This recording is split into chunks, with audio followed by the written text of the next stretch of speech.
नमस्कार दोस्तों, स्वागत है आपका द ग्राउंड रिपोर्ट में। मैं हूं समीर आत्मज मिश्र। महाराष्ट्र की राजनीति बेहद दिलचस्प होती जा रही है। प्रचंड बहुमत के बावजूद महायुति सरकार में मुख्यमंत्री कौन बने, यह अभी तक तय नहीं हो पा रहा है।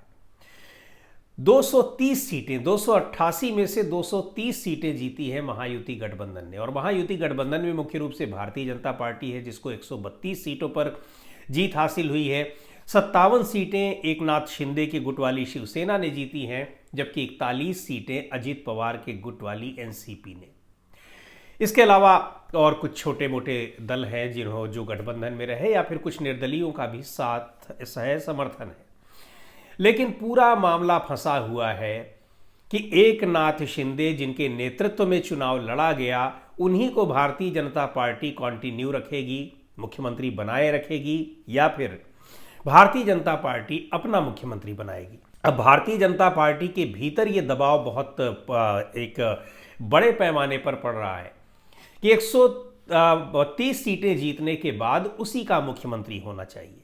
लेकिन चुनाव चूंकि महायुति गठबंधन ने लड़ा था और महायुति के मुख्यमंत्री एकनाथ शिंदे थे, और एकनाथ शिंदे गुट का परफॉर्मेंस भी चुनाव में ज़बरदस्त रहा है। 57 सीटें उन्होंने भी जीती हैं।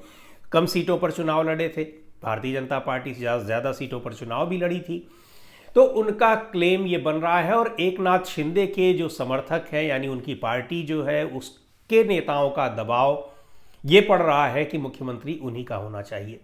इसको लेकर जिस दिन से चुनाव परिणाम निकले हैं, यानी 23 तारीख से ही लगातार इस पर मंथन हो रहा है, ये दबाव बनाया जा रहा है। हालांकि दबाव भारतीय जनता पार्टी के नेताओं का भी बन रहा है, और माना यह जा रहा है कि एकनाथ शिंदे को नहीं बल्कि भारतीय जनता पार्टी अपने किसी नेता को बनाएगी। और अपने किस नेता को बनाएगी, उसमें सबसे पहला नाम देवेंद्र फडणवीस का लिया जा रहा है। 2014 में जब भारतीय जनता पार्टी ने अपना मुख्यमंत्री वहां बनाया था, पहली बार भारतीय जनता पार्टी का मुख्यमंत्री बना महाराष्ट्र में, तब उन देवेंद्र फडणवीस को बनाया गया। लेकिन आपको पता ही होगा कि देवेंद्र फडणवीस ने 2019 में भी शपथ ली थी, लेकिन वो शपथ ब्रह्म मुहूर्त में शपथ ली और वो सरकार चली नहीं। लेकिन जब दोबारा 2.5 साल के बाद जब फिर से शिवसेना को तोड़ा गया और एकनाथ शिंदे तोड़ कर लाए, तो फिर एकनाथ शिंदे को मुख्यमंत्री बनाया गया और देवेंद्र फडणवीस से कहा गया कि आप डिप्टी सीएम बनिए। बताया जा रहा है कि अब यही फॉर्मूला भारतीय जनता पार्टी एकनाथ शिंदे पर भी आजमाना चाहती है। एकनाथ शिंदे को कहा जा रहा है कि अब आप डिप्टी सीएम बनिए, देवेंद्र फडणवीस सीएम बनेंगे और अजित पवार भी डिप्टी सीएम बनेंगे। लेकिन एकनाथ शिंदे देवेंद्र फडणवीस नहीं है। देवेंद्र फडणवीस ने भले ही अपने आला कमान के नेताओं की बात सुन ली और मजबूरी में उनको बनना पड़ा। कई बार उन्होंने अपनी विवशता जता भी दी थी, कई बार उन्होंने पद छोड़ने की इच्छा जताई, लेकिन डिप्टी सीएम बनना उन्होंने स्वीकार कर ही लिया था और 2.5 साल पूरा बने भी रहे। लेकिन एकनाथ शिंदे डिप्टी सीएम बनने को तैयार नहीं हो रहे हैं।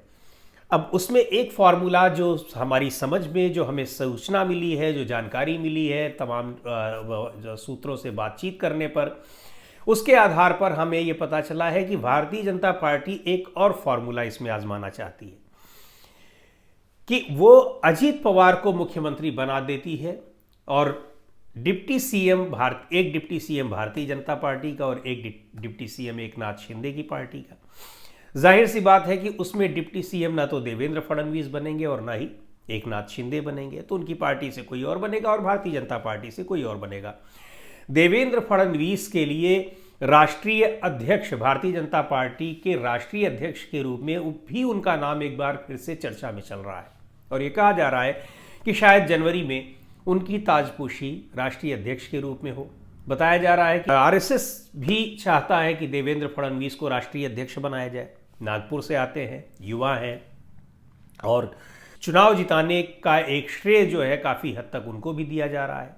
उसके अलावा और भी बहुत सारे फैक्टर्स हैं, पर बड़ा सवाल ये है कि ये जितने भी फॉर्मूले हैं, क्या एकनाथ शिंदे इस बात को मानने को तैयार हो जाएंगे? एकनाथ शिंदे के सामने ये भी विकल्प रखा गया है कि वो केंद्र में मंत्री बन जाए, डिप्टी सीएम अपने बेटे श्रीकांत शिंदे को बना दें, और अजित पवार तो डिप्टी सीएम बनने को तैयार ही है, तो मामला हल हो जाएगा।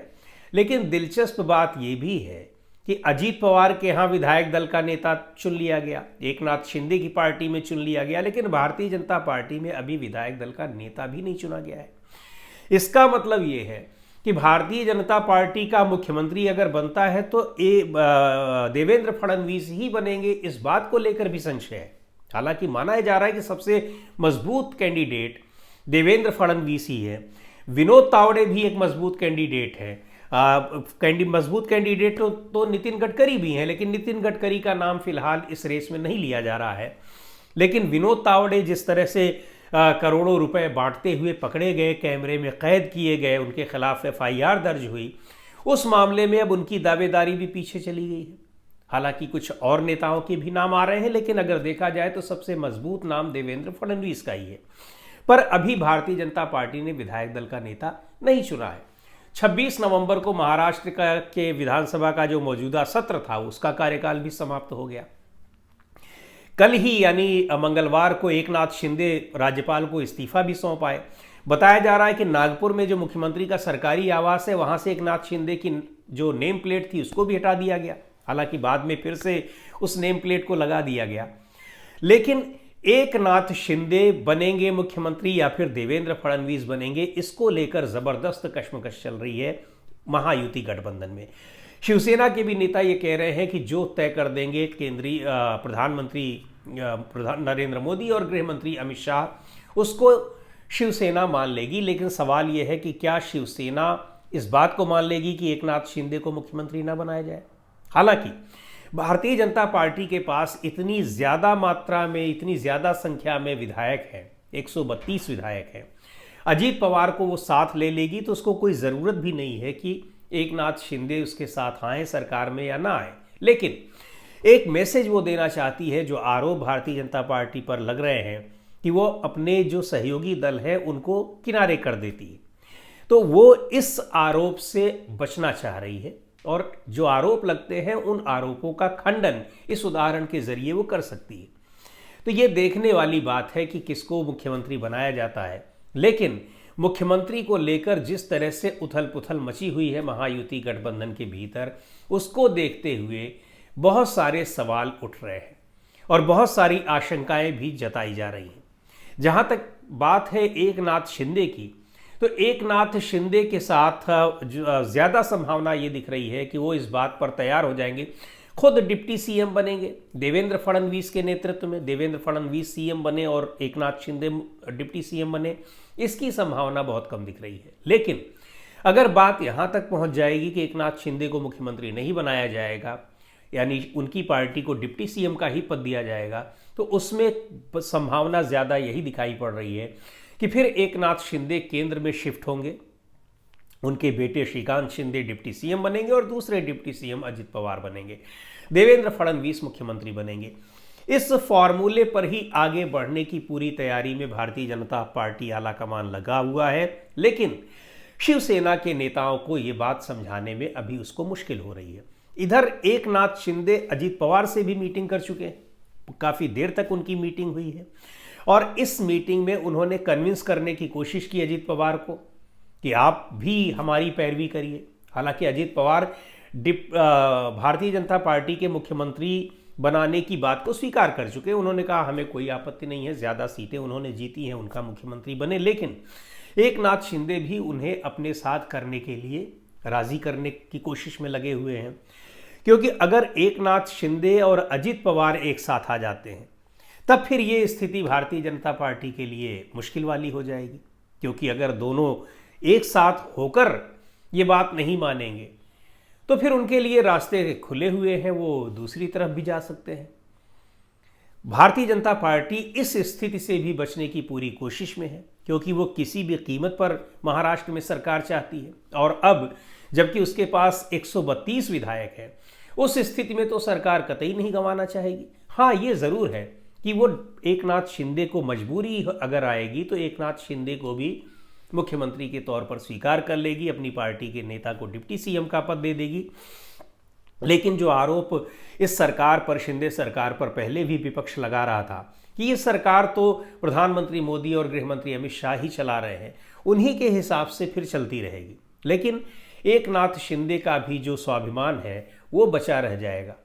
तो अब देखने वाली बात है कि क्या होता है, लेकिन अभी तक आखिरी दिन, जिस दिन विधानसभा का कार्यकाल भी समाप्त हो गया, तब तक अगर मुख्यमंत्री का पद किसको दिया जाए, कौन किस पार्टी का मुख्यमंत्री हो, ये तय नहीं हो पाया है। तो इसका मतलब महायुति गठबंधन में सब कुछ ठीक नहीं चल रहा है। अब देखना है कि किसको भारतीय जनता पार्टी में विधायक दल का नेता चुना जाता है और महायुति गठबंधन किसे अपना नेता चुनती है, यानी मुख्यमंत्री के तौर पर किसका चुनाव करती है। तो दोस्तों, आज की इस वीडियो में इतना ही। अगले वीडियो में फिर मिलेंगे एक नए विषय के साथ, एक नए मुद्दे के साथ। द ग्राउंड रिपोर्ट के यूट्यूब चैनल को आपने अब तक सब्सक्राइब न किया हो तो ज़रूर कर लें। हमारे वीडियोज़ को लाइक करें, शेयर करें और अपने सुझाव भी हमें ज़रूर भेजें।